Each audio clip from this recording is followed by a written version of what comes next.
welcome back to Anime Death Spiral, the only anime podcast that was much more successful in a past life. Damn it. All right, take two. No, that's funny when you mess up. Oh, no. You're so close. I'm Nate. I'm Remy. And I think today we're going to get together with you, our best friend, the listener, and we're going to maybe talk about some anime. Wow, talking about anime, and it's such a novel idea. Nobody else does it. We're the only ones. You know, I was playing the anime Star Wars Jedi Survivor last week, and Oh, I love that anime. that anime is pretty good. It's all right. And then Disney went ahead and they did even more Star Wars anime. Did you catch that? I have heard about it. It's been in my periphery. I've not watched any of those Star Wars shorts that they've put out, mostly because I don't like Star Wars anymore, I don't think. You don't like Star Wars anymore, like, at all? Yeah, no, it's all become too much, and I'm disassociating. Okay, well, I will say, like, obviously, there hasn't been a lot of good Star Wars. And it's getting worse every day. I think that if we had to really think about it, if we had to really be honest with ourselves, there are 2.5 good Star Wars movies, tops. Well, I will say I was charmed by the first season of Mandalorian, at least before the last episode. I think everybody was. I was for sure. You know, that Baby Yoda is so goddamn cute. I love that anime. Look, I would be lying if I said I had no affection for Baby Yoda. I think if you don't have an affection for Baby Yoda, there is something, like, pathologically wrong with you. That doesn't mean I'm not willing to, like, accept the fact that he was created in a fucking viral lab to, like, have that emotional effect on us. I'm willing to admit that. I'm But he's still very imagining like cute. the Jurassic Park scientist lab scene at the beginning where they're talking about how they spliced frog DNA, and James Wong picks up the tiny, Velociraptor egg as it's hatching, but Baby Yoda comes out. Like we genetically engineered this to be the cutest possible thing that anybody could lay eyes on. He's holding up a Baby Yoda. He's like, your scientists were so preoccupied with whether they could. Yeah, you know what? Mark this. In 30 years, it's going to be the Baby Yoda outline instead of the Mickey silhouette. I mean, honestly, I would take it. But the thing is, that was fine. They got a little bit of goodwill out of me. But then, like, recently I saw a trailer for, like, the Muppet Babies Star Wars version shit, and it was like, man... Look, I know it's for kids and young adults and all that stuff. I know, but, like, the Muppet Babies Star Wars shit, what the fuck, man? So I've been pretty... that's not anything new to the franchise, though. That's where I know they wanted to take it way back when. Nobody talks about those Ewok movies that they made, and I watched those. They're great. I loved them. They sucked. You loved them. You know, they're campy. Yeah. Well, Star Wars should be campy. That's why I kind of feel like they're trying to buck the campiness, and I don't think they should. I don't know if it works as a straight drama, which is why I've been resisting watching that Andor show, even though everybody constantly is talking, oh, it's actually really good. It's actually one of the good ones. It's like, well, I don't know. Maybe. I don't know. Anyway, the point being, like, I've been pretty down on this stuff, but... The shining light for me was last year or the year before they put out that Star Wars Visions set of shorts, and it reminded me of a sentiment I've held for a really long time, that, like, Netflix is incredibly rich. They've been bilking us for a long time now. They've got the money, and I've constantly said if they truly cared about us, they would fund anime openers, new anime openers for every show. Sure. But for whatever reason, Disney basically did this. They went out and they paid a bunch of animation studios to do whatever the fuck they wanted with Star Wars, and it was some of the best Star Wars content, I hate to say content, Star Wars media that has ever been made. I mean, some of the stuff was truly, truly excellent, and it should embarrass the fuck out of everyone making Star Wars stuff. Are they all Japanese studios, or is it like a mix? So... is it anime? Well, okay, so in Volume 1, we've got Animation by Kamikaze Duga. Okay. We have Studio Colorido. These are all Japanese. We've Trigger made one. Already sold. Great. Trigger. Yeah, I know. It's really good. Kinema Citrus did one. Production IG did one. Oh yeah, Science love those did IG one. guys. Yeah. Oh, you know what? I think Trigger may have done 2 of them. Geno Studio did one. And then this second season, which just dropped, they went a little bit more wide with it. So there's one by El Guiri, which is a Spanish animation studio, which is really fun. Yeah, there's one by is Cartoon Saloon. There's one by Punk Robot. There's one by Aardman Animation, which is really funny. Okay. There's one by Studio Mur, which made me a little bit upset about because they did that recent Dota show, and their short looks so much better than the Dota animation. I'm like, damn. I know they took that money and they learned all they could, but like their short looks fucking great. There's one by Studio La Cachette, one by 88 Pictures. There's one by a collaboration between Dashi Taijio and Lucasfilm, and there's one by Triggerfish. All right, stacked cast. So we've got a pretty much all-star setup here of great established and up-and-coming animation studios. And I just want to say, like, these were all really good in their own way. I'm not as much of a fan as like some of the comedy stuff, but it still hit for me. They were great. But like, there is one called Screecher's Reach. This is one by Paul Young and Cartoon Saloon, and it's episode 2. And I genuinely think this 10-15 minute long Star Wars short is maybe the best Star Wars movie ever made. Full stop. Incredible. Well, I mean, that's totally believable to me because, up to a certain point in time, I really felt that the Genndy Tartakovsky Clone Wars cartoon was the best Star Wars movie ever made. That's that half of 2.5 good movies that I was talking about. Yes. I think that cartoon is really good too. I think obviously this short has the advantage over that cartoon of only having to fill 10 to 15 minutes. Well, I think what it demonstrates is that Star Wars as an IP is best left in the hands of creators who want to do like little things with it. Right? Well, I agree. I think that's definitely true. But I think it points to like something that I've always believed, in a more broad way, in that things that become like Star Wars, these franchises, these giant IPs, they will only survive and thrive as truly interesting and artistic projects if you just let people do whatever the fuck they want with them. Give them some money and let them fuck off. You have the big establishing, trilogy, right? Star Wars was a massive hit when it came out in the 70s through the early 80s. It was a phenomenon because no one had ever seen a successful, multi-film franchise at that level. People had never seen a good movie before. It's true. No good movies until 1975 when Star Wars came out. Yep. Oh, what a poor people we were before Star Wars movies.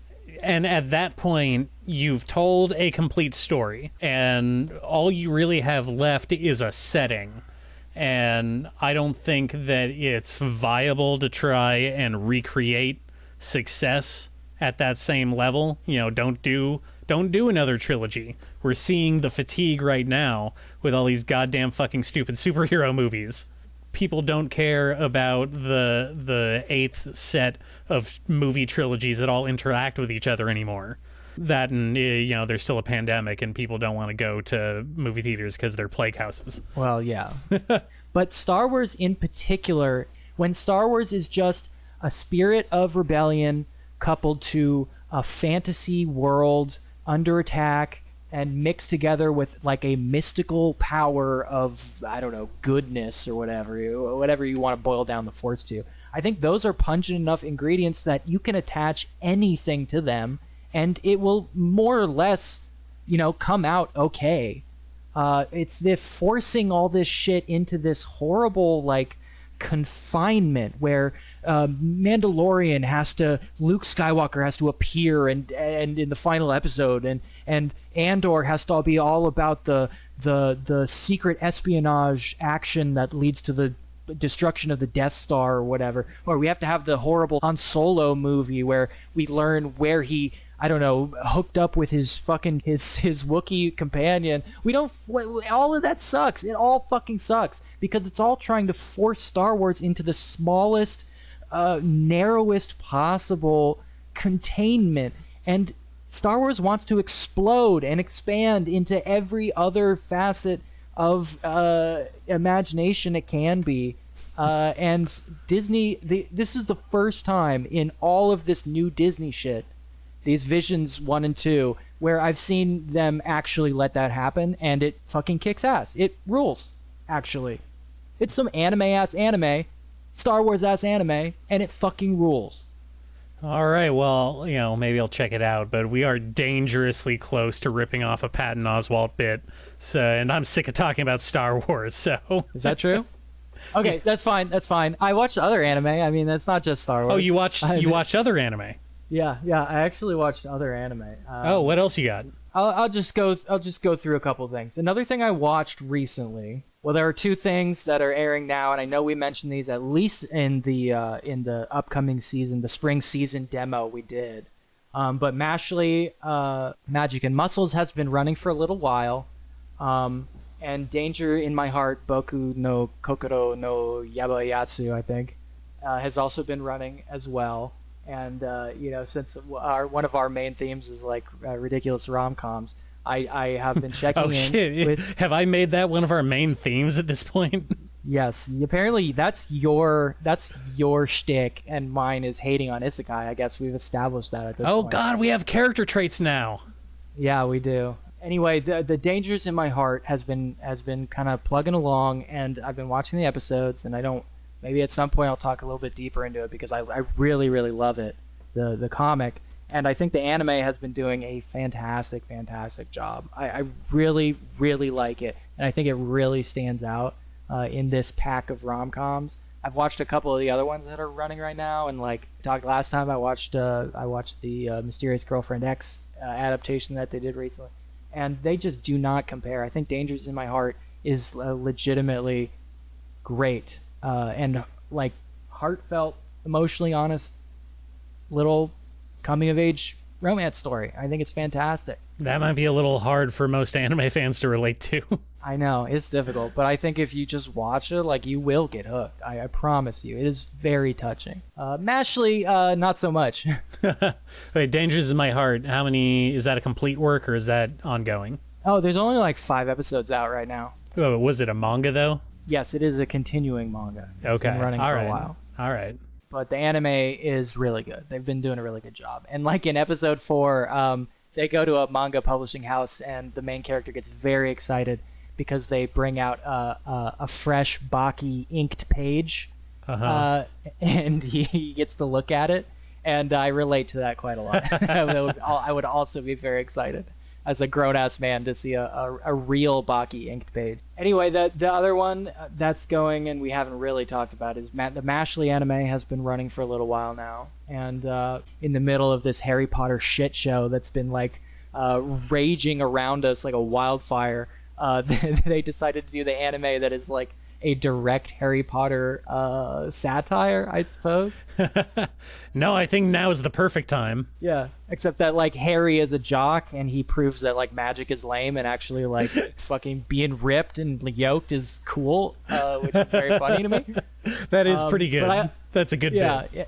The anime is doing an okay job. I think it's weird trying to, like we've talked before, but humor is difficult to land, not because of translation, but because humor is so much of it is timing, and animation is obviously very fiddly with timing, right? So I think that timing stuff creates problems that aren't present in a gag manga. You know what I mean? Well, you just put all the jokes on the 2 panels. I guess, I'm not an animator. You tell me. I didn't go to fancy animator college. You animators in your ivory towers. those millionaire elite animators. Yeah, come down from your ivory towers. As Ralph Bakshi looks up from a gutter. No, he's still posting on Twitter, so I know he has an internet connection. He's just bumming off the Starbucks. No, Ralph Bakshi, you can't use our bathroom. We were not giving you the code again. We changed it.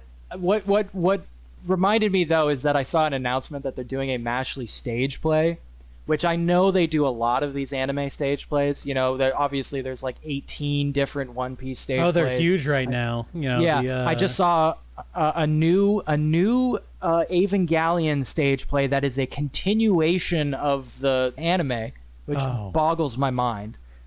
A continuation of the anime before the movies? I have no idea. It might be a continuation of the movie. I really don't know. I saw some of the demo pictures and I could not understand them at all. I could not make any sense of what they were showing me. Good sign. Good sign for a stage play. But Mashley is very funny to me because it's like so just gags. There's not really any connective tissue. I mean, there is a narrative, but it's like, who cares? It's really just jokes.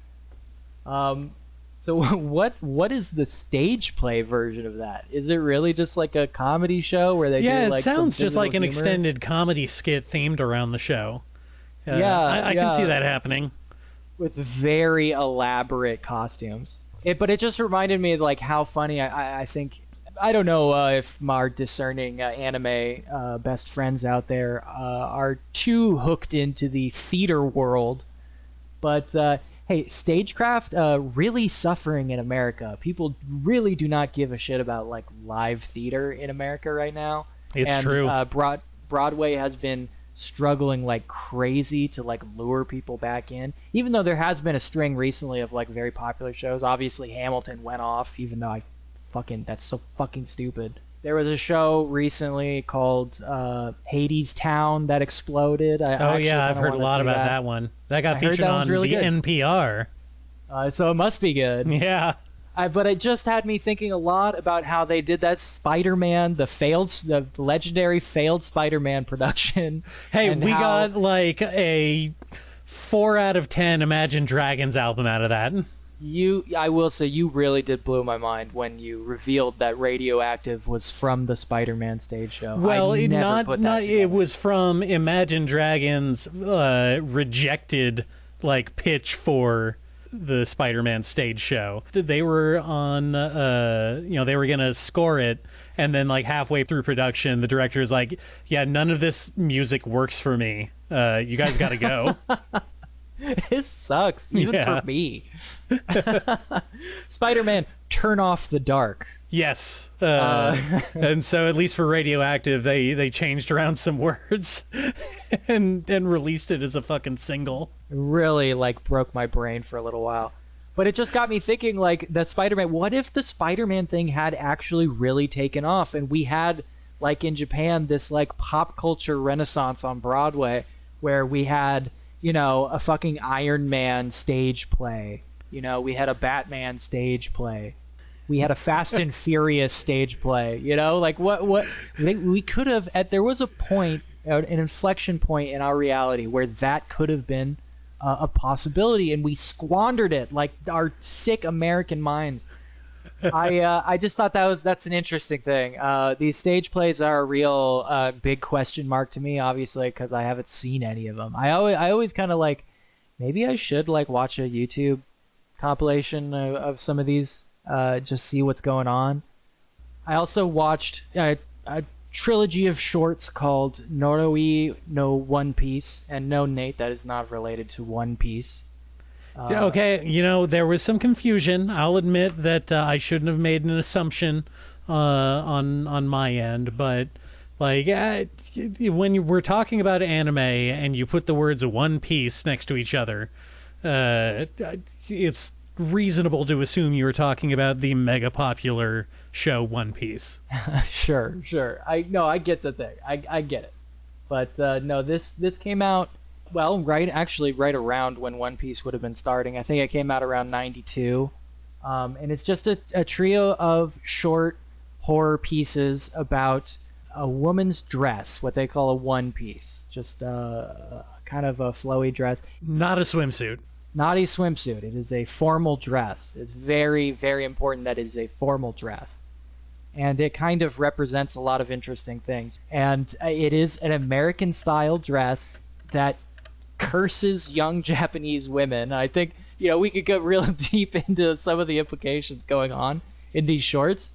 But basically, I just wanted to shout them out because they're really beautiful. They're really beautifully animated. They have that great early 90s, late 80s aesthetic to them, and they're animated in a really gorgeous way. I mean, the best part about 90s manga and anime is the clothing. It's great. Love a good windbreaker. Yeah, and there's really great clothing in these too. And it's directed by very notoriously now, because of certain really bummer events that I'd rather not mention, but is directed by Yoshiji Kigami, who was a big part of Grave of the Fireflies and Akira. Okay, well, that was an ominous lead-in for this. Well, he did end up working at Kyoto Animation until recently, and that's all I'll say about that. I'm gonna have to do some research. I don't like the sound of that. Yeah, I don't want to get. You can put together the pieces. Anyway, it's we don't talk a lot about shorts like that because again, it's like this was not widely available. I kind of just stumbled upon it. But like some of the best animation you can find in anime is little shorts. Nice. Anyway, yeah, and just to wrap up, a couple other things I touched on recently. I read a short horror story called Husband in the Freezer, which finally is great. Someone puts the husband in the freezer. I know. She really strikes a lot of blows for gender equality in Japan. This wife of the husband who ends up in the freezer. I gotta say, it's a great horror story. Assuming that this isn't more like a gag situation where he's like trapped in the freezer. I'm trapped in the freezer. I was trying to avoid that illusion. It's really good. It's really good. It's not very long. It's only like 10 or so chapters, handful of chapters. Really great little horror story. I very, very much recommend it. And the big one, just to end off on my little roundup, is JoJo Land started. New JoJo arc. This is New the JoJo, baby. 9th JoJo arc. I lived to see the 9th JoJo arc. Kentaro Miura, rest in peace. I'm very, very sad. I thought he would be here long after me, but at least Araki is plugging away. He looks like he has no signs of stopping. JoJo Lands has launched. It feels just as fresh as any other JoJo, just as bizarre, just as fucked up. And this new JoJo, he's a Hawaiian JoJo. He lives on the islands, and he fucking hates cops, baby. Hell yeah. Yeah, let's fucking go, dude. I'm so excited. We've got at least 2 JoJos who are actively antagonistic to police, American police. JoJo says ACAB. Jolene, yeah, and now Jodio are both like very actively anti-cop. Not passively like Jotaro and Josuke, obviously, but like very actively ACAB, which, hey, you got me. I'm hooked. Baby. Take me wherever the fuck you want, Araki. I am following you to hell and back. I mean, you've long been a JoJo guy. There was no chance that you weren't going to be on this train. No, of course not. But, there is always the danger of a very long-running series, becoming stale. Has he ever, I don't know, after 8 full arcs, has he delivered a miss yet? I mean, I don't think so. I really love all of them. But obviously, there are people out there who don't like, arc 6 or arc 5 or arc 4 or whatever for their own weird reasons. I like them. A lot of people don't even like the first one. They think Phantom Blood is really weak. I kind of get it, but I love Phantom Blood. I really love it. I wouldn't say it's weak at all, but people have their weird reasons for hating on certain arcs of JoJo. I think that maybe the issue people have with Phantom Blood is that it is so different, obviously, from what JoJo became when it started its massive rise in popularity, right? I would almost call JoJo a sleeper hit for the first maybe arc and a half. I don't know the exact numbers on that, but it really didn't pick up as the cultural phenomena that it was until the really weird stuff started happening in Battle Tendency. Yes. Well, and you know, there's a lot of people that say Battle Tendency as well is like not true JoJo or not good JoJo. A lot of people say you have to skip to Jotaro in Arc 3 to really get JoJo experience. And I get that because obviously the stands are a huge differentiator. But I'd say every one of them is very, very different from each other. You know, going from Jotaro to Josuke is a huge leap in and of itself, even when there's no, you know, they don't take stands away or replace them with any other kind of like, magic or whatever. But it is a huge change in pacing and setting and story construction and like narrative devices. All of that stuff changes. And it has changed every single time. I mean, fucking Golden Wind is probably the closest to what we had before. And even then, it gets so freaky with it. Like, well, you know, I think that's part of the you know, artistry of this whole thing. Or Araki has set up, basically he can just, when he gets bored of writing one thing, he can just start writing a completely new and different thing while still staying true to the heart of what JoJo is, right? Exactly. Because at the end of the day, whatever the fuck Araki is into is JoJo. That's it. That's the heart of JoJo. I mean, you know, like we've talked about it a little bit before, but many manga operate basically as a how-to manual for whatever the author decides he's into at the time of starting it, right? You know, you pick a topic that you're interested in, and then you do a bunch of research, and then you fit as many awkwardly placed references to all the technical stuff about that thing into your narrative as possible. Araki just does that with fashion and like 80s music. Well, and he just goes on vacation and goes, I'll write my next arc here. Like this arc very much feels like he took a vacation in Hawaii and he watched The Wire season 1 on the plane. Like that's what this arc is basically. That's what it feels like to me. We're not too far in. He wanted to do a mafia story, so he did Golden Wind. He wanted to do a murder mystery, so he did Diamond is Forever. He wanted to do a high adventure global romp, so he did Stardust Crusaders. Yeah, he wanted to write about the gayest horse race ever, so he did. Do you think that he really did just watch Steel Ball Run and decided like, oh, I'm just going to do that? Or not Steel Ball Run, Cannonball Run. Yes, yeah. He just watched Cannonball Run and was like, oh, that's going to be the next arc of JoJo. Yeah, I'll do something like that. And, since it's America, I'll throw Jesus in there. Fuck it. So very excited. I'm very excited to see where this goes. I cannot wait. I cannot wait. All right. I'm not going to sit here and let you talk about JoJo all day. Okay. That's my roundup. Let's take a break, and when we come back, we can talk about this honestly, like, disgusting thing you made me watch. The truly baffling thing. Yeah. Sure. All right, let's take a break. Let's catch our breath, and then I'll ramble some more.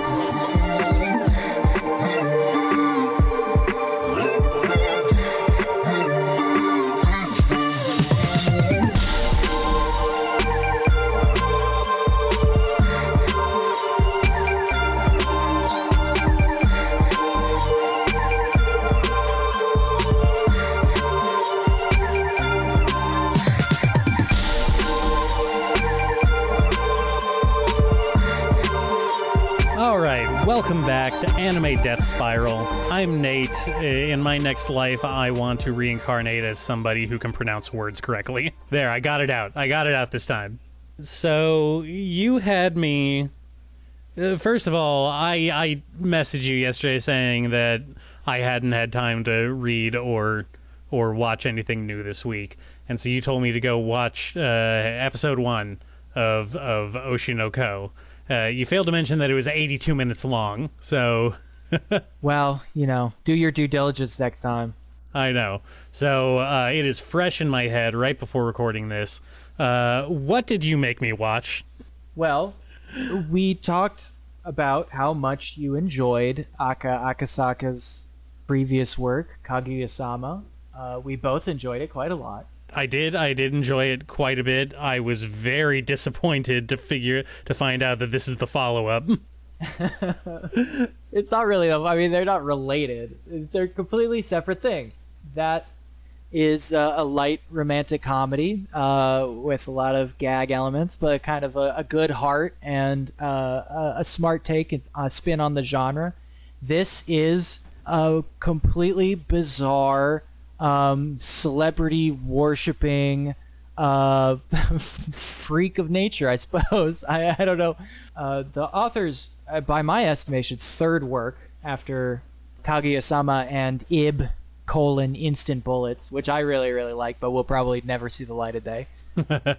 Well, it came out of the gate with a big, huge 90-minute episode 1.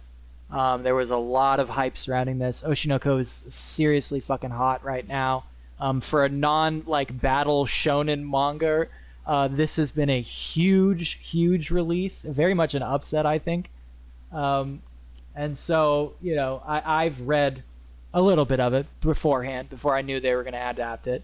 But now it's come out, and I made you watch the first episode for a few different reasons. But why don't you take us through it, and you can kind of expound on what's been troubling you. Well, so I wrote down a list of stuff that struck me a list. in the first 5 minutes, that comes up in the first 5 minutes, that I found it is a very weird setup for what amounts to a murder/revenge mystery. So the setup we have is, I've already forgotten his original name, but you have our main guy who is a doctor in a small rural city in Japan. And first of all, he's a gynecologist, which sets off huge red flags for me. No. He's a general practitioner because it's not a big hospital. He does everything. Okay, the Wikipedia summary that I looked up specifically calls him a gynecologist. Okay, well, I who knows? Maybe there's some kind of weird little detail, but he also treats the general patients. Yes, it's not a big deal. No, you're right. Deal. He does treat general patients, because the second primary character that we're introduced to is the cancer kid that he's taking care of. Kid. Yep. Cancer kid. We got cancer kids already, who is a 12-year-old girl who is a huge fan of an idol group. She's tumored up, and she loves idols. Yep. And she dies right away. That's our first emotional spike. And to carry on her memory, this doctor decides to become a huge fan creep. of the same, creepy fan of the same idol group that she was into, which is really troubling for someone like a doctor. You really can't be bringing that emotional baggage home with you. Okay, and then so we've established that, so that's why this doctor, this middle-aged man, I guess he's not middle-aged, he's in his 20s. He seems youngish, I guess. Late 20s. Someone who is old enough to be a doctor, but still young. Yeah. Out of happenstance, this idol that he's a super huge fan of comes to his rural hospital to give birth to twins in secret. Yep. So as not to tip off the paparazzo. Yeah. Well, also the fans. Yes, and the fans, which brings up the first major theme, I guess, you could say about this show. I just find it a detestable fact about idol culture in general, but this idea that idols are not allowed to have relationships or lives outside of being objects for the fans to obsess over. Yes, it's very weird, and I'll give it credit, because the fact that attitude and culture is an issue and ultimately dangerous is a major theme of this work. But it really, we'll get into it, how I feel about how it approaches that particular topic. Anyway, she comes. Oh, by the way, I didn't mention, but Teenager. We got teen pregnancy going on, by the way. Uh-oh. Yeah. We got Cancer Girl and teen pregnancy. Yeah. I don't know why that particular detail needed to exist. As far as I can tell so far, there's no particular reason why she had to be a teenager in the story. Well, because idol culture is also like insanely fetishistic of youth. Not just idol culture, but a lot of anime and manga pop culture stuff is basically the cult of moe, the cult of youth worship. So of course she has to be young. Mm-hmm. She has to be young enough to still be young when she hits it big as an idol. So she has to be pretty young. So setting that aside, moving on, our next major story beat here is, she's at the hospital. She's going through prenatal care with this doctor, and there's like a few gags about him trying not to fanboy over her, which again, late 20s-year-old man fanboying over his 16-year-old idol pop star that he's obsessed with. Not a great place to start with. Yeah. I really hate that. I can't stress that enough. Anyway, they develop kind of like a friendly relationship because he's her primary care provider. Again, really stretching the bounds of what it means to be like an ethical health practitioner. Hey, there's only the one doctor apparently. Yeah, he's the one doctor at this hospital. Yeah. Of course it had to be him. It's got to be me. Anyway, we jump forward to the day that she's due to give birth, and for some reason or another, one of her stalkers has been able to track her down, and he notices this suspicious person hanging around the hospital grounds, I guess. The way they had the scene set up, it seemed like there was kind of like just a huge Victorian style park or in front of the hospital, like it was up on a hill. It's a rural hospital. There's rural areas. Anyway, he goes to chase off this suspicious looking dude, and ends up getting pushed off a cliff and dying. So we have our first or our second death of a primary character. And so here's where we have the next major narrative diversion, I guess I would say, where we really get into the crux of the series. He is reincarnated. He dies from getting pushed off the cliff and is then reincarnated as one of this pop star's newborn twins. Yep. New lease on life. Yeah. With all of his, adult memories of his previous life, by the way. Uncle Aqua, who can recall his past life. Yes. And so then we, I guess almost immediately it also throws us that the other twin, who's named Ruby, Aqua and Ruby, are their names, which is, to their credit, something I could see a 16-year-old naming their newborns. Yeah, they're just dumb enough to be celebrity kid names. Yeah. We get an extended sequence of them growing up and revealing that not only is he an adult-minded person inside this baby body, but his twin sister is also somebody else that has been reincarnated. And they try and play coy about it for, a long time, even though it's very obvious that the twin sister is the reincarnated cancer kid. Because it's established that they are both, reincarnated super fans of this pop star. They got to reincarnate as her children. It's very heavily implied. Yes. I mean, they do confirm it at a certain point in that episode, but they don't know that about each other yet. They don't know that they knew each other in their previous lives. Yes, for some reason, and they don't seem to ever reveal this to each other, even though it seems like something you'd want to get out of the way right at the beginning. But It also just seems very obvious because he's like, "Oh wow, I reincarnated as the child of this pop star that I really liked. Who else do I know that died recently that also really liked this person?" There's only one other person I know in my entire life.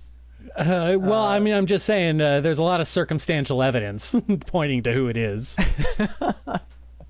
Yeah, this guy's trying to be a detective and he can't even figure this out. Jesus. And obviously they are essentially genius babies because, well, I mean, he has the brain of an adult doctor. She was a 12-year-old girl when she died. Yeah, she was just a girl who didn't go to school or anything. So let's calling her a genius is maybe. I mean, I don't want to shit on her, but for a little baby. She is slightly more intelligent than the average newborn. He is definitely, okay, at least he is definitely a baby genius. He's one of those genius babies. He is definitely a BB genius. A BB genius. He's definitely a bebe, my bebe genius. But he also does seem to get stupider. I don't know if that came across in the anime, but it definitely comes across in the manga. Like, he does seem to get stupider as he regresses into childhood. Well, I mean, you know, baby brains are physically different. Well, you know, it's a good question because, like, how much biology is actually at play here, right? Isn't that one of the big questions of all these reincarnation things? Sure. Well, maybe we'll get into that later, but yes, they're just chilling as genius babies. Yes, and you know they're doing some like genius baby behind the scenes stuff, trying to make sure that their mom becomes successful. They have to pretend like they are not their mother's children. Yes, that's a big thing.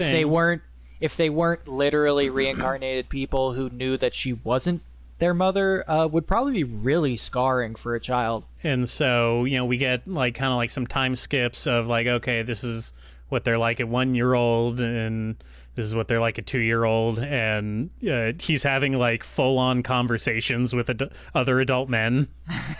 Yep. Like there's that scene where the director of the low budget movie their mother is working on is like talking. He's like, "Hey kid, I want you to be in my movie," and it's like, dude, you are talking to a 2-year-old baby. He's like, "Who's your agent, kid?" Yeah. Wow, this 4-year-old has a crazy vocabulary. You want to star in some commercials or whatever? So, you know, we get a lot of stuff like that establishing that they do retain memory. They are very smart. They have stupid names, all that stuff.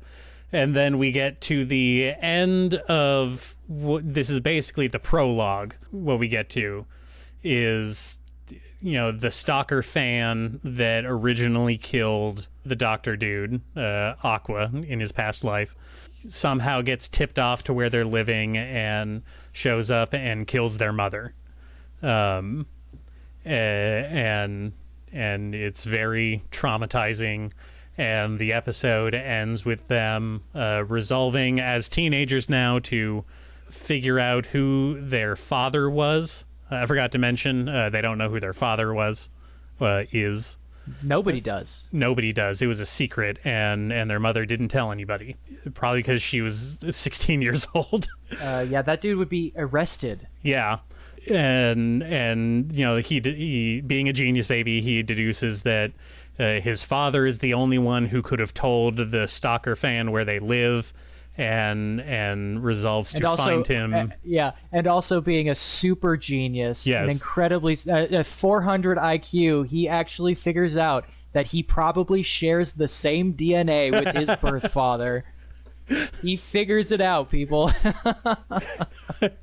My doctor degree lets me know about DNA. I spect doctor, so I know what a paternal identity test is. So the episode ends with them resolving to find their father and take revenge. Yeah, it ends very dramatically, but I do have to, not to spoil you or whatever, but it does end up meandering through like some. Well, again, this was like Hollywood bullshit. It was 82 minutes long, but it was the first episode. I guess there's 4 episodes currently coming out on the anime. I think we're up to 6 now. Don't quote me on that. I won't quote you on But that. yes, but the manga has been publishing for a while, and they do end up wasting a lot of time doing stupid Hollywood bullshit. Not to spoil you, but if if you want to know, that's how it goes. So, you can see the issues that I naturally would have with just the setup for this show. Yes. What's on your list? Let's hear the list. Oh, I mean, we went through. We have bad doctor-patient relationship. Very unprofessional doctor. Yes. We have teen pregnancy. We have someone bringing up late-term abortion. We have literal idol worship. Yep. We got Cancer Kid. Cancer Kid, for sure. A girl who doesn't go to school. Yeah, God forbid. And again, that's all stuff that I wrote down in the first 5 minutes. Yeah, I'm surprised you stopped taking notes. Were you so overwhelmed at that point? No, it was. It was too much to keep up with. It was too bizarre to watch unfold to keep taking notes. You didn't even make a note about how squeamish he was about breastfeeding. Yeah. Well, I mean, the whole idea of being the child of someone that you had a parasocial relationship with. More than that, a doctor-patient relationship. Yeah. Well, first of all, having a doctor-patient relationship with someone that you had a parasocial relationship with. Yeah, these relationships are stacking up. And he was a bad doctor. He should have lost his license over that. He should have maybe deferred her to someone else. Probably.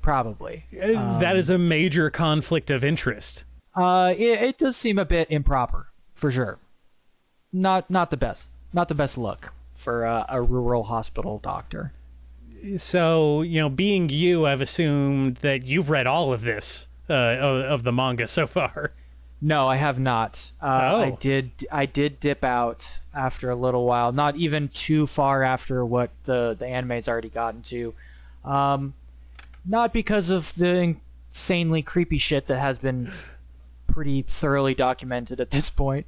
Mostly because I just cannot stand, one, stories that backseat the most interesting part of themselves, being the mystery of the murder, and two, the mundane routine details of trying to become famous for fame's sake is just I forgot to mention that as well.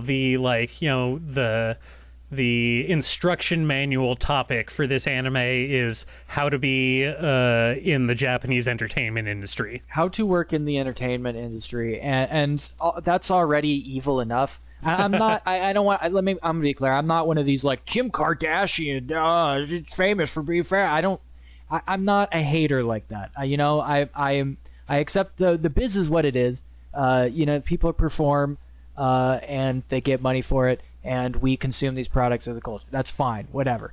But the way it's precious while also trying to maintain a cynical air about it, I feel it's as someone who is also mentally brain damaged in the way where I have to obsess about how backstage shit works in a lot of industries. I also feel it is very naive about a lot of this shit. Even as it's being cynical about it, I'm you are too naive.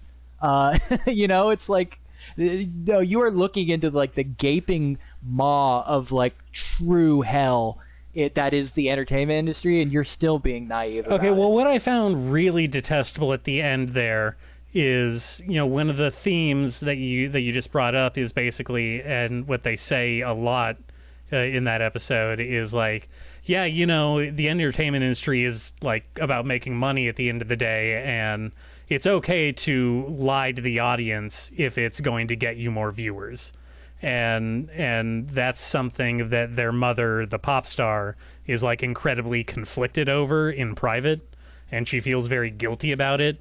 And so when she gets murdered and her murderer basically says I'm killing you because all you do is lie to people like me, she basically confirms to him that he was right to do it. Yes, that is a very, very strange choice where she basically apologizes to the fucking creep who stabs her in the guts. Yeah. I really, really don't like that choice. Yeah, I really hated that. I get it because there is a thematic element that's trying to be conveyed there, but man, that sucks. It's a really sucky way to do it. I wish it did not exist and hadn't been written that way. I think it's probably objectively the incorrect way to do it. And you said that the author didn't even originally want to kill her at the end of the prologue arc. Yeah, I had read recently that like she was supposed to either like keep living or die much later on. She steals the spotlight too much for the other characters to like get their story off the ground. So I guess that was the choice they made.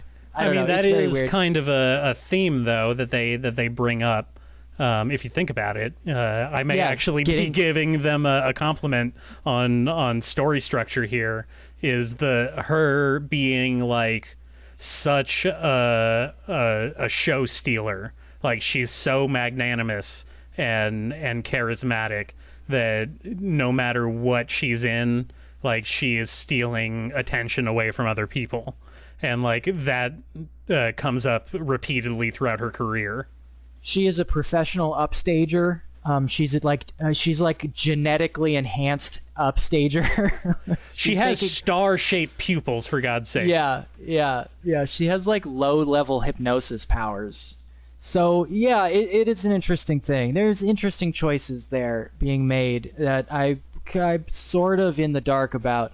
The thing I find really interesting about Oshinoko, and this is now where I have to like complicate it, I'm sorry, but the thing I find really interesting about Oshinoko is the way reincarnation is treated.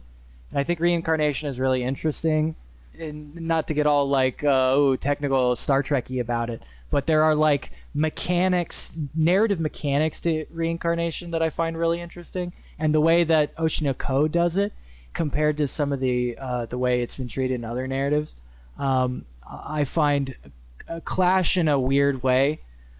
So recently I've been reading Bokura no Kiseki. God damn, I'm bad at this. You really are. I think it's called Our Miracle in English. Now this is a story about reincarnation as well.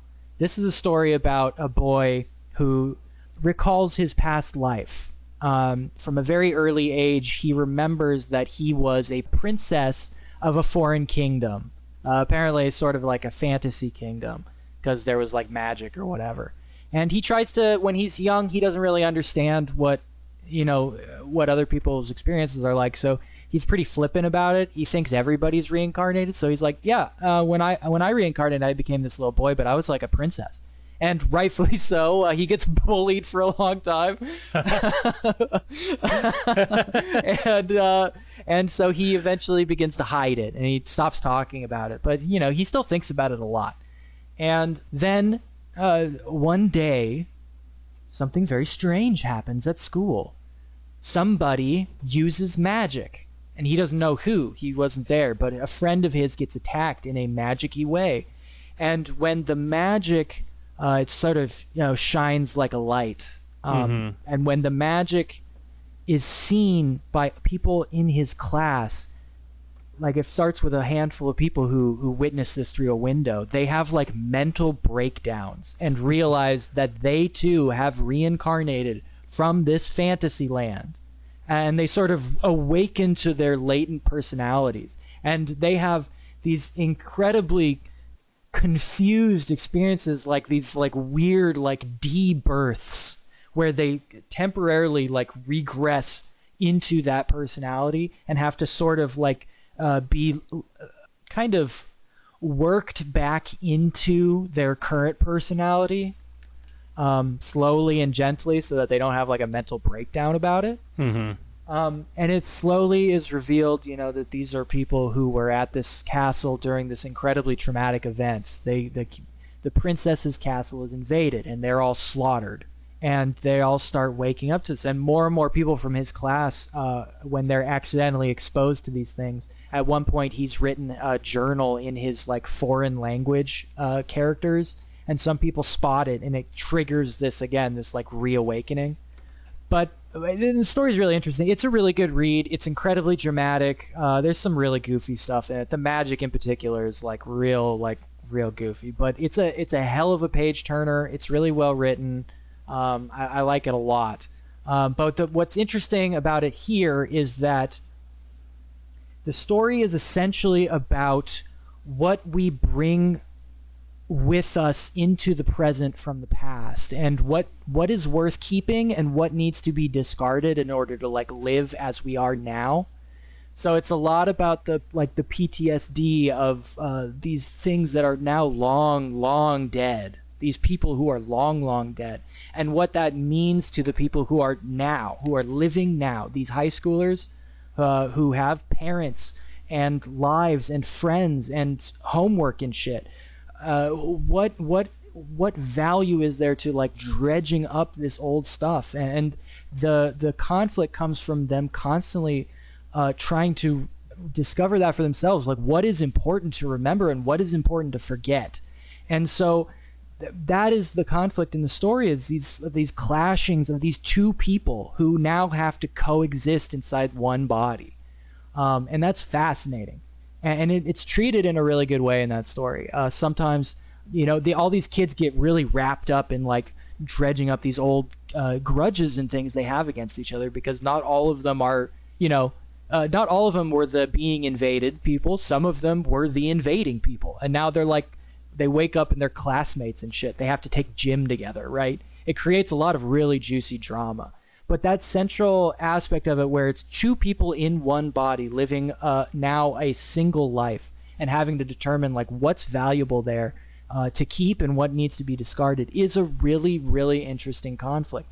And in Oshinoko, I mean, they have fully formed minds from birth, basically. Yes, and much like the main character of this, they remember pretty fast. They kind of have it on lock. But what's interesting about Oshinoko and I suspect at some point they will reach sort of a similar conclusion, where this grudge becomes a laborious thing for Aqua, because it doesn't seem to matter to Ruby, but it really doesn't. I don't know why, but she does just not interested. But for Aqua, he becomes obsessed with it, and it becomes like his driving force in his life. And I have to assume at some point they'll get to this conflict where he has to decide who he is and like what is worth bringing forward into this new life of his.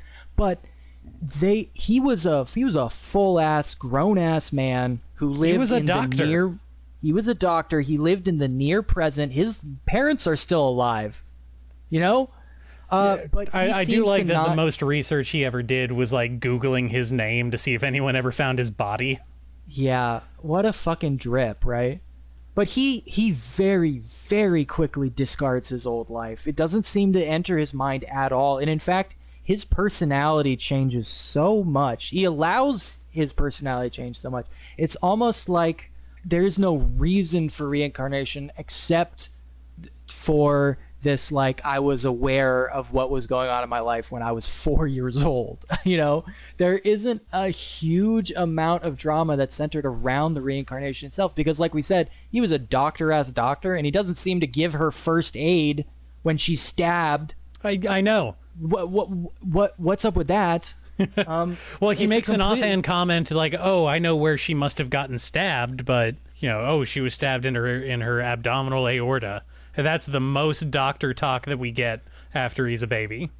And like I said, I've read some, so he doesn't really revisit that stuff. At most, the most he ever thinks about it is he occasionally thinks like, well, I had my past life, so I feel a little more mature than all these people around me who are mostly just children. But it doesn't affect him very much. It doesn't come into his daily life. He doesn't think about the consequences of being an adult surrounded by children all day, and neither does she, really. Well, by the time that they are reincarnated as teenagers, she's already older than she was in her previous life.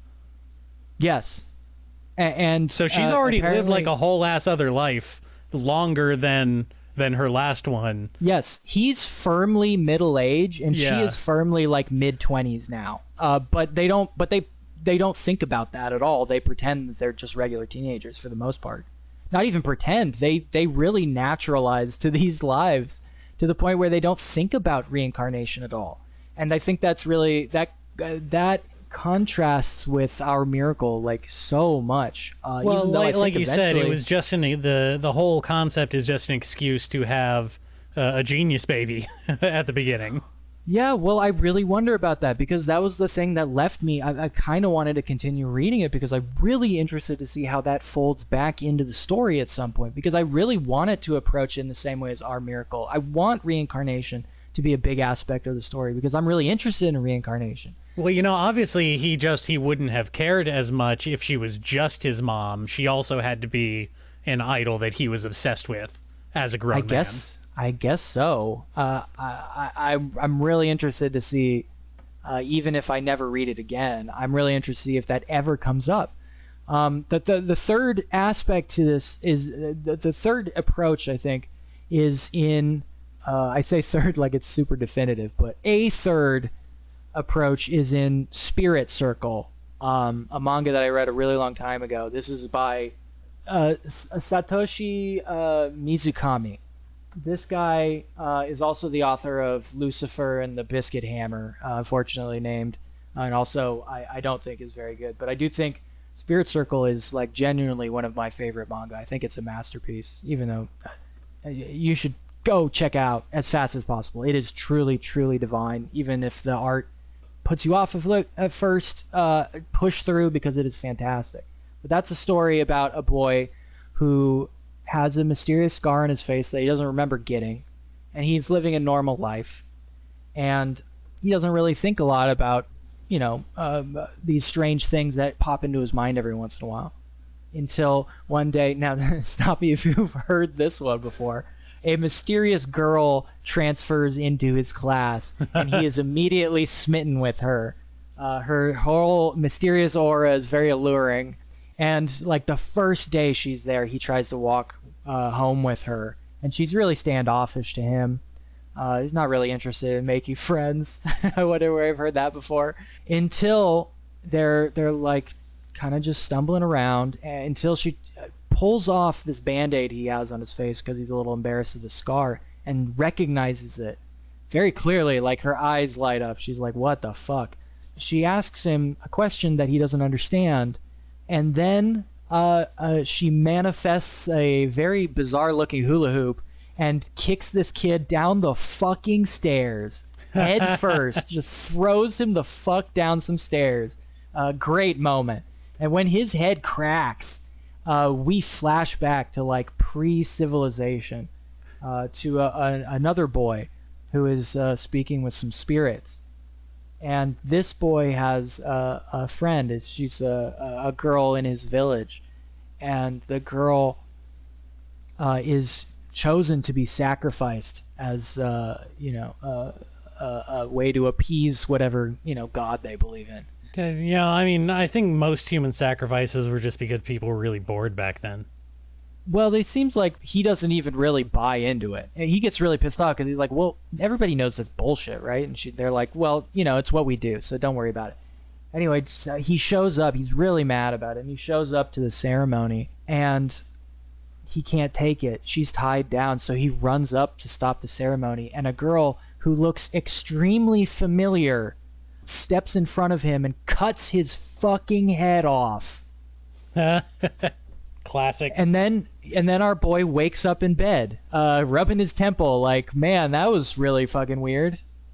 I don't really know who I am right now. There seems to be like people inside me. I don't know what's happening right now.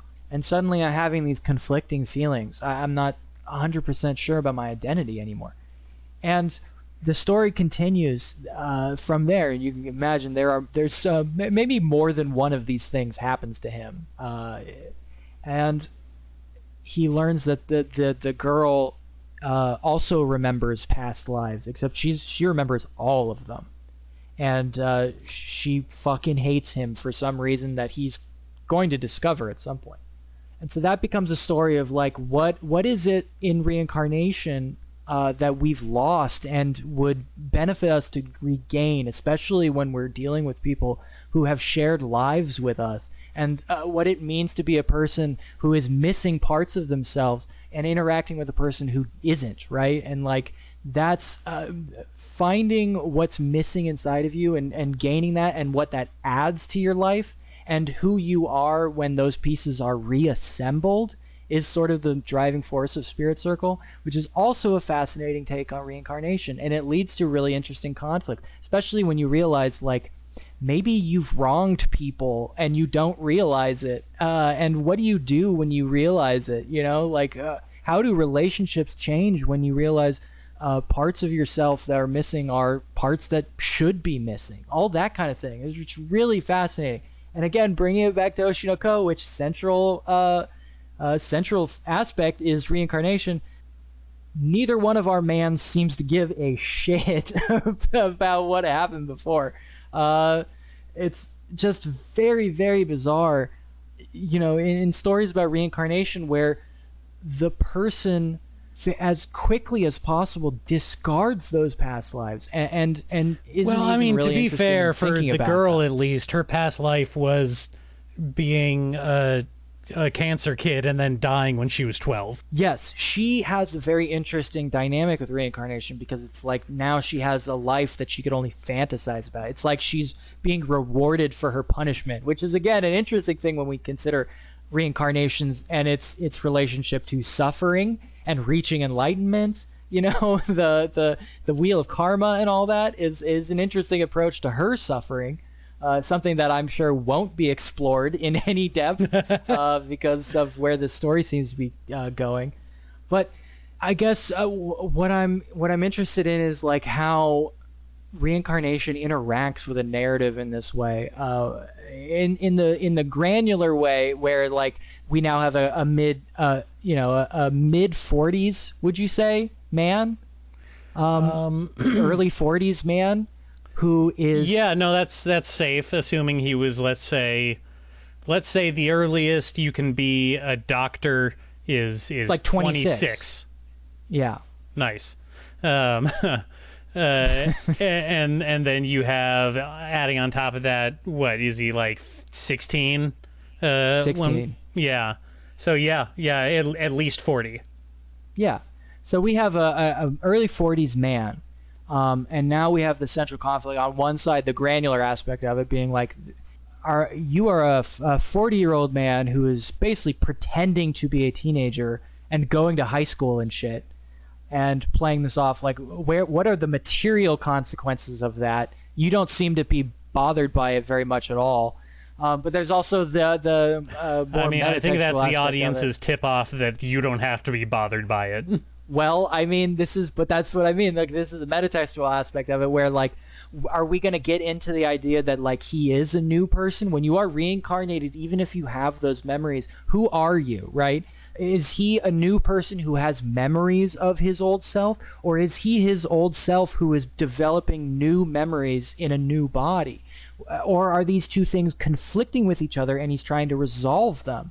But we don't seem to really be dealing with any of those things, and it becomes a question where the audience has to decide, and it becomes a question of how creepy is this fucking dude? Is he a mid-40s man who is going to start dating 16-year-old girls? Like, why are you leaving it up to us, the audience, to have to make these decisions for these characters? That's like, that is the part ultimately that drives me fucking crazy about Oshinoko. Yeah. Why do I have to decide exactly how fucking creepy this guy is? Why is it my job? So that's my spiel about Oshinoko. That is my central problem with it, I guess, and is what I've been really frustrated about since I started reading this even. I'm very interested to see if that becomes a thing for other people, because I just, for full disclosure, like, I didn't get that far in the manga, and he did not end up dating any girls. Okay, so like, so far, he declined to breastfeed from the young woman he was born to, and he has not seriously dated any girls or done anything particularly improper besides just existing in that environment. So I I can't say like this dude is a fucking creep or whatever, just offhand like that. Though it seems like he's flirting with it quite a lot, sometimes literally. But you know, these are the questions that are being ignored in the story about reincarnation, which bothers me because I do like reincarnation stories. In fact, this ends up being a lot more similar to something like Tokyo Revengers, which becomes much more of a fantasy about regressing into your old self so that you can have the fun experiences in high school that you missed out on, right? More of like a regrets from the past kind of story. Sure, that whole like, you know, what would you do if you got to be 14 again but kept all your memories? It's the same thing. Exactly. What would you do differently? It's just a bunch of fucking old dudes navel gazing about stuff that they wish they'd done when they were younger. Yeah, I don't find that aspect particularly enticing or interesting. That kind of story, and that, you know, it's not just Tokyo Revengers, it's a whole other separate genre, which I consider much more DNA closely related to an isekai, where it's like, well, I would go back and fuck high school girls. Like, I would run with the bad boys and fuck high school girls. No, actually, I would be that character from Dazed and Confused. They stay the same age? Yeah. No, I stay the same age. Yeah. They keep changing. Okay, all right. Yeah. You know what? I'll let you get on any final thoughts, but we've rambled too much about this. We're running on here. Sure. Sorry. I just had a lot of thoughts because those things have been clashing in my mind recently. And I think Oshinoko is interesting. It just doesn't... It seems to be ignoring the most interesting aspects of itself, which we've talked about this before, but like manga does it a lot, anime does it a lot, and it drives me fucking crazy. Anyway, sorry. That's my thing about Oshinoko. I'm glad you watched the first episode. You should give it one or two more just to see how you feel about it. I might, but that's a hard sell from the first episode. I found a lot of that really off-putting. I know. It's interesting. How weird it is. Let's take a break, and then when we come back, we can wrap things up here. All right.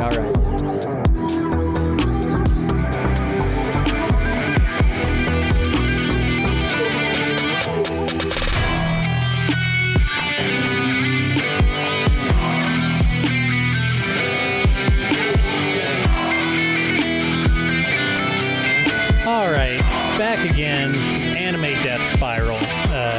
Last episode, I had tasked Remy with giving me another one-chapter challenge. She was going to pick a bunch of trashy rom-coms for me to go through and read a chapter each and get a general impression, because as we've established, I guess, trashy rom-coms are my thing.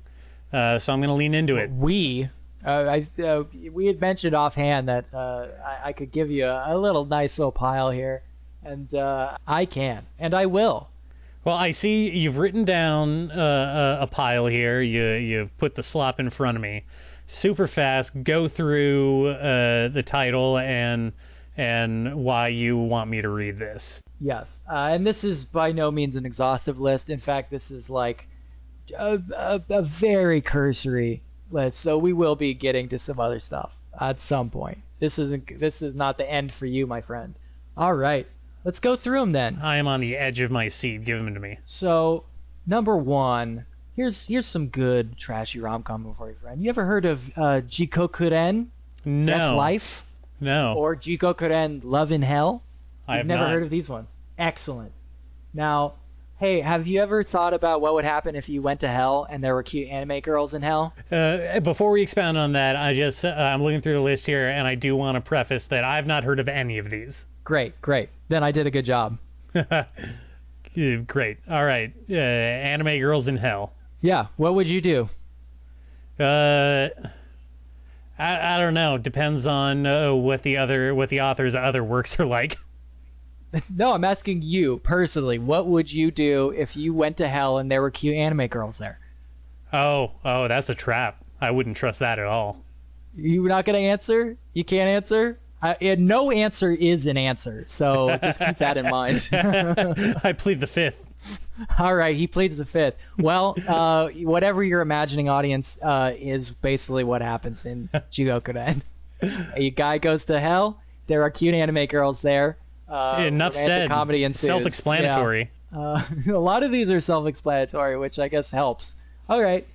And also that one's fun. A bit of a necessary disclaimer. Not so much in the first part, Death Life, but in the second part, Love and Hell, one of the big gags is that it's very, very cutesy. And then every once in a while, someone is being tortured like really, really horrendously. Like some really that's pretty intense funny. gore. I like that bit. Yeah, I like it too. It's actually really good. It is. Sorry. Okay, so we have another one here. Here's another one for you. Now, what would you do if you happened to be reading a story that was about treating a female knight who has never been treated as a woman as a woman? What would I do if I was in that situation, or if I was reading a story about that? First that one, and then the second one. Well, you know, as the title implies, I would probably treat her as a woman. Oh, really? Interesting. Not as a gentleman?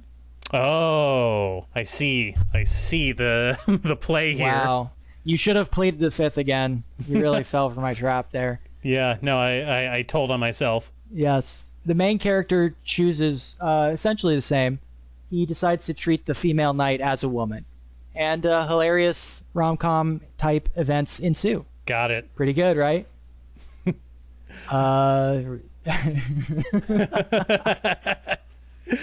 There's some really egregious shit in that one. It's pretty funny. All right, moving on. We've got Do Chokyu Kareshi Cross Kanojo. I don't remember what that's called. I just think of it as honest boyfriend and honest girlfriend. Oh, you have told me about this one before. You've told me about this. Yes, I think so. This is about an overly honest boy and the overly honest girl who falls in love with him. I think that is a funny and cute setup. I'll probably. It is funny. I'll definitely give that one a shot. It is funny. It is cute. It is great. It is incredible in that it is like a manual in how to be consenting adults in a consenting adult relationship. The instruction manual topic for that manga is just like being a decent person. Yeah, being emotionally honest with a partner that you want to like spend your life with. Which you know, in a better world, no one would have to have that explained to them. But considering the protagonists in manga rom-coms, seems like maybe that part of the education is a little lacking. At least in the manga world. I don't know about the regular world. Not saying anything about regular world. Just manga world. Covering my ass. All right. The next one is Virgin Extinction Islands. Enough said. Moving on. I'm on board. Enough said. Now, Donald Trump makes an appearance in this manga. Yeah, it's very funny. Virgins are dying. A cure must be found. Let's just move on. Mato Seihei no Slave. Oh. This one is now. What would you do? What would you do if a magical girl enslaved you? No. But in a romantic, a sexy romantic comedy way. Not in a like emancipation way. Oh. Yeah. Oh man.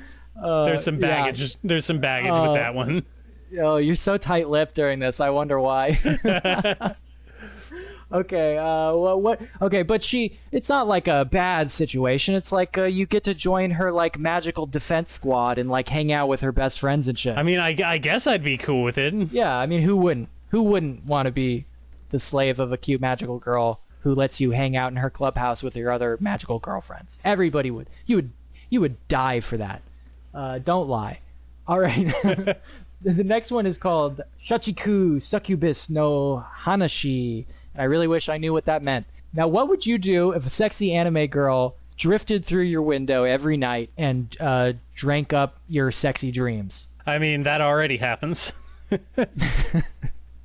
Yeah, you'd probably become like kind of like in a cutesy relationship with her, right? I mean, yeah, probably. The premise makes me wonder if they somehow work in. Oh God, oh no, tapir. I almost lost the word for tapir. Oh, the Dream Eater. Yeah, the Dream Eater. tapirs in Japanese myth have kind of like an association with eating dreams. It would be very funny if she had just like a tapir like nose trunk. It's a missed opportunity. No, she's really more of your traditional succubus type, like in the name. Okay, well, that's all right. I guess I can live with that. Yeah. Okay, now here for our next scenario, what would you do if your crush, who was the strongest delinquent at school, started to pretend like she had amnesia because she thinks that she'll be more appealing if she's more of a girly girl, but you actually like her more of as a delinquent? So you're trying to get her memories back, but she still has her memories. She's just pretending. Oh man, now you're talking my language. Yeah. Yeah, we got that delinquent stuff going on. Oh yeah. Now I have a pile of delinquent type rom-com stuff. So this is just the most recent one I read. But I bet you would probably do some goofy rom-com shit. Oh, absolutely. Yeah. I don't know, maybe something involving a melon pond. I'm not sure yet.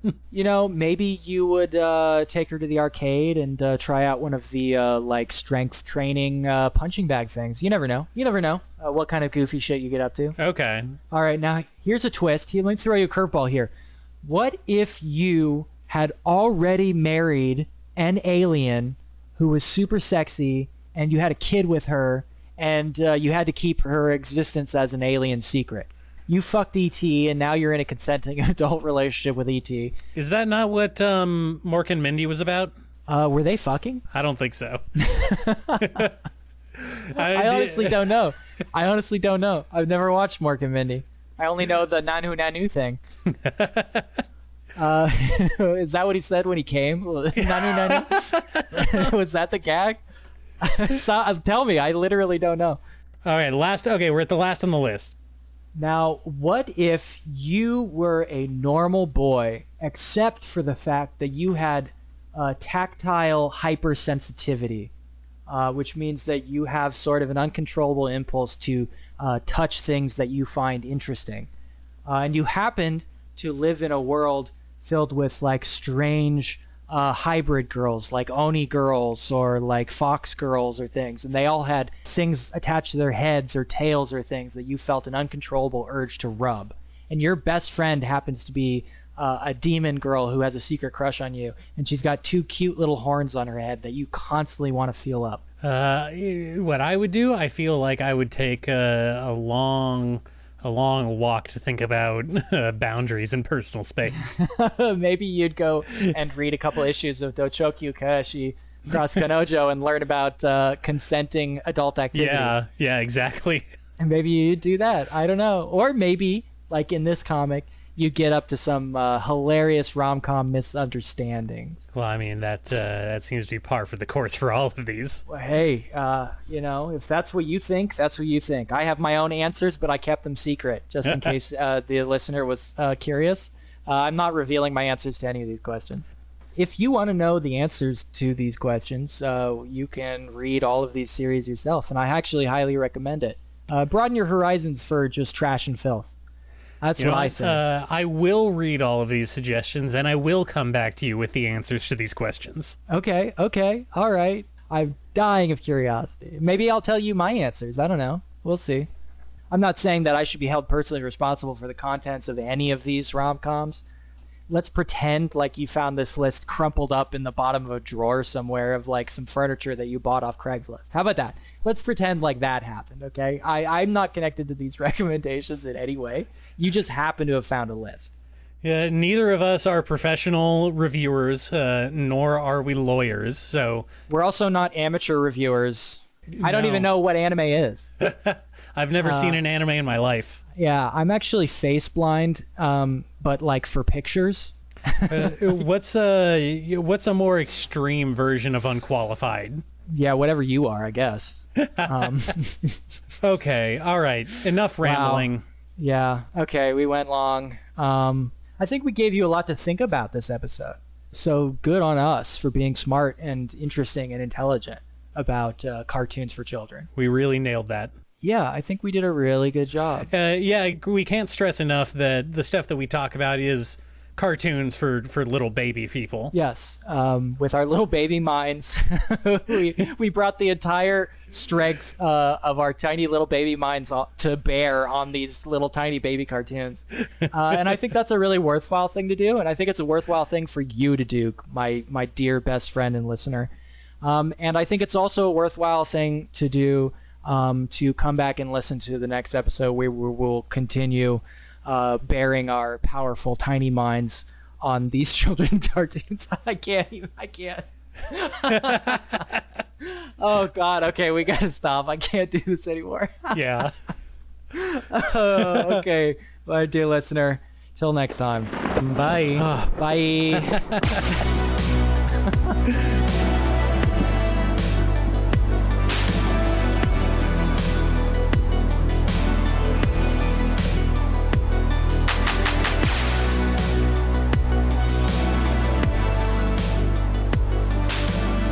Rah, rah, rah.